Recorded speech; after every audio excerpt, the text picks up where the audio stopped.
The Eve Vanguard alpha test attracted mostly EVE Online players, which are used to being in space instead of on the ground. And well,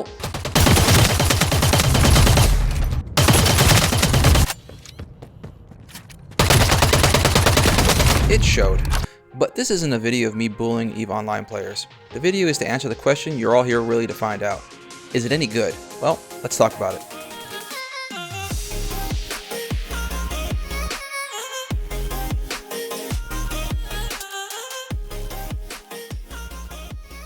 Is it any good? The short answer is, maybe. And the long answer is, well, the rest of the video. Eve Vanguard had an alpha weekend. It's an extract shooter that takes place within the universe of EVE Online. Before we get started, let me ask you this. Have you ever played EVE Online? Why or why not? And does this game setting, being in that universe, affect your view of Eve Vanguard potentially? Comment your answer down below. I'm curious to see if there's any real overlap. EVE Online is a space MMO that has been active longer than some of my audience has been alive. So there's a good amount of lore and story to pull from. Given that I've personally never been attracted to the spreadsheets in space that EVE has been characterized as, I'm personally not likely to get a lot of benefit from that. But I'm excited for those who are already immersed in it and that are now able to experience it in an entirely different way. Now, the EVE Online devs have made a previous attempt at making a first-person shooter, but that's probably only relevant to understand that this isn't their first swing at things. Their stated goal is to combine this new extract shooter with their current online space universe in a way that allows them to interact. I'm not entirely sure how that's going to work, but I'm hoping it can be done in a way where those of us who aren't interested in one or the other aren't hampered by not playing both. Okay, enough background and intro. Let's get to the game, how it plays, and if I think it might have a solid place in the extraction genre. I'm approaching this from the understanding that it's still super early in development, so I'm not going to get too far into the weeds and just try to reasonably extrapolate the devs' vision based on the features that are there, and try to discern any patterns that'll tell me where they'll likely go in the future. As of the time of this test, the out-of-rate economy is disabled. Given that you can acquire credits and how the inventory screen is set up, I'm assuming this is just for the test. As I've commented before, the out-of-rate economy plays a huge part in the tension levels the game provides, which is the main selling point of the entire extract genre. So not being able to judge that or what they're planning on it leaves a huge question mark on how this game will play out. So here's a basic rundown for gameplay loop. For the test weekend, everyone starts off with the same weapon and the same inventory. You have the option to queue up with random players, and there is voice over IP, which you can also drop down solo. Once you're in the drop, you can choose between 3 randomly generated missions to accept, which have their usual flavor variety. Once these contracts are complete, corruption is increased, which I understand has to do with systems within EVE Online. Players are inserted throughout the match, but your clone limit is 30 minutes. You have an additional life via a clone, and you can respawn with. And with enough resource gathering, you can increase that number by depositing it in clone banks throughout the map. These lives are actually cumulatively shared by your squad. If you die, you respawn a decent distance from your squad mates, so it's not super easy to get back, but it's not so far that it's impractical. During solos though, you're likely to get spawned on the other side of the map. During the drop, you gather resources to craft all manner of items, which includes different types of ammo, and even your extraction beacon. More on that later. Okay, let me just take a step back and comment on the setup. The initial start has a lot of potential. Players can gain meaningful progress in a short amount of time. Presumably, you can ready your loadout, group up, drop down, grab a mission, and make general progress on your account/character. The team leader is the one who accepts the contract, so you're all on the same mission. You don't have to worry about who needs what, who needs to go where. All you have to do is worry about the overall objective. You have some forgiveness with respawns, you can bank more respawns, and have voice over IP right off the bat. Within an hour of playtime, you can reasonably get 2 to 3 drops, group up instantly, and communicate with your teammates while getting progress done with very minimal technical obstacles getting in the way. You don't need to go to Discord, or look for a group, or be specific about the missions you're doing, or worry about which map you're going to go on. You just click the group up button and go. I think this kind of streamlined play is going to be received very well. There are a few mechanics I want to highlight, but first, if you've made it this far, I'd like to encourage you to consider subscribing. I appreciate your time, and now back to the video. First, the extraction mechanic in this game isn't tied to a specific location. It's an item that you have to craft and can place down almost anywhere on the map. Once you do, a laser beam shoots to the sky, and in 30 seconds, you're able to instantly extract by moving close to the beacon. As a solo, you can instantly extract by walking into the zone, but as a squad, you need to be inside at the same time or it won't take any of you. All of this opens up a bunch of possibilities. For starters, extract camping won't be a thing. Secondly, you can tactically place the beacon to be beneficial to a defensive position. Because of this, I think it needs to be a little harder to extract than it currently is. Maybe a channel effect, a longer timer before the beam is ready, more visible activation laser, I don't know, something. but being able to place the exact position you bug out from holds a ton of advantages, and I like the possibilities it provides. Biomass is a resource that you can only acquire by killing NPCs and players. Its only use is healing and buying respawns. Bottom line, you can't heal without it. Standard ammo can be crafted somewhat easily, but the energy rounds that are significantly more effective are way harder to craft. So it is not wise to waste them on NPCs. With this being said, protracted gunfights become hard to sustain, and passively moving through the map is discouraged, which I think promotes overall aggression, which is a good thing in extraction games. Another interesting feature is the way Vanguard handles respawning.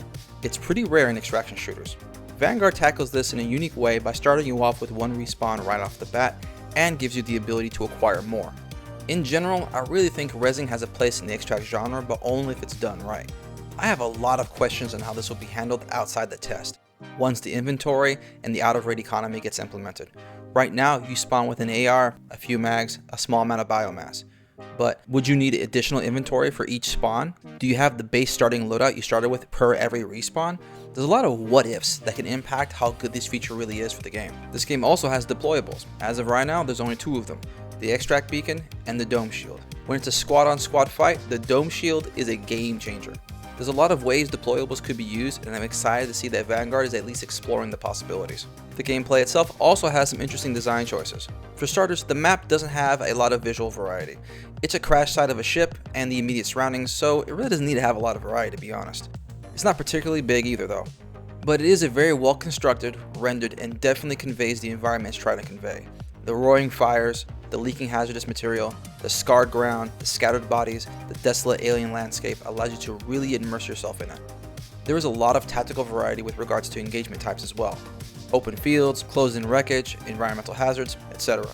I hope that Vanguard will aim to make larger maps or lots more of them, because it only took me a few days to get pretty familiar with it.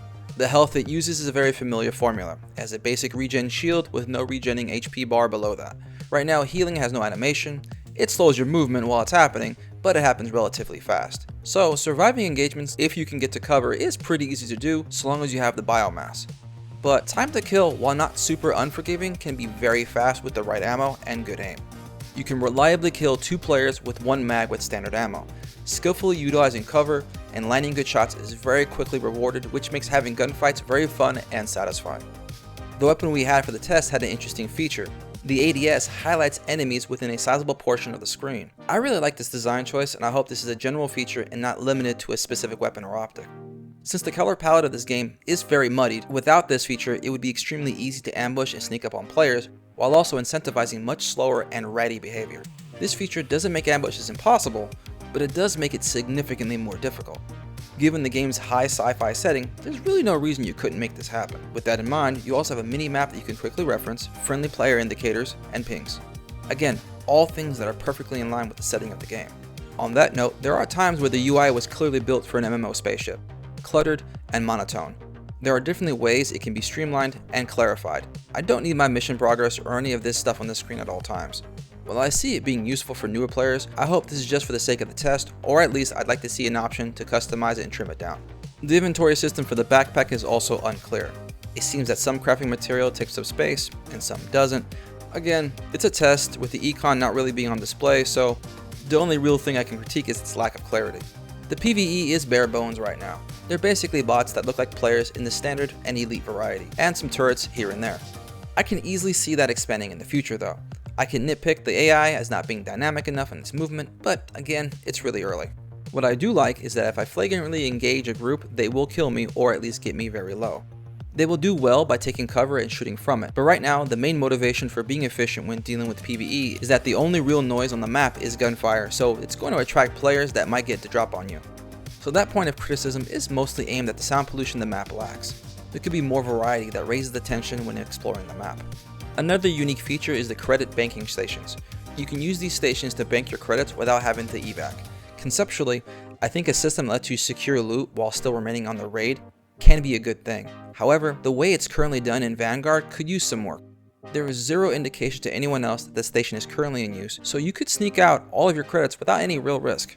I know it's an alpha test right now, but I figure at least pose this question. Will there actually be loot to extract or just credits? I'm concerned because if it's just credit, I don't think it will be all that satisfying of an experience. I think it works in Hunt Showdown because there's a laser focused objective for the entire lobby to push and engage players. Vanguard's setup is more like the cycle in other games I've tested. The big part of the enjoyment is looting items found and taken off other players. Obviously, this is a very shallow experience on its own, but it's just a test. I imagine the rewards for contracts would be something useful for the player in this game and not just for EVE Online. I also hope there will be an overarching campaign of missions and progress to give a sense of longevity to the game and more meaningful loot to explore. And even if all of this is implemented, I'd still like the option to do what we do now. Group up, drop down, and grind easily. No matter how much depth the game has, this will heavily incentivize players to log in and play even if they don't have a lot of time. So, bottom line, is it good? Well, that's basically impossible to answer definitively, one way or the other. What little you get to experience shows some great promise even if it is shallow in scale.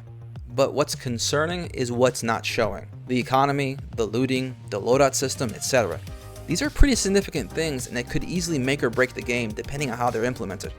It's hard for me to get excited given that there's been a consistent pattern of games being developed recently that show devs are still having a hard time understanding the extract genre. But I do remain optimistic as we are getting an additional option within the genre, especially one that isn't chasing Tarkov and its features. I'll remain on top of this game, and maybe I'll even put out some raw gameplay footage of it. If that interests you, comment down below. And if you want more extract shooter content in general, hit that like and subscribe button for more in the future. I appreciate your time, thank you so much for watching, and good hunting.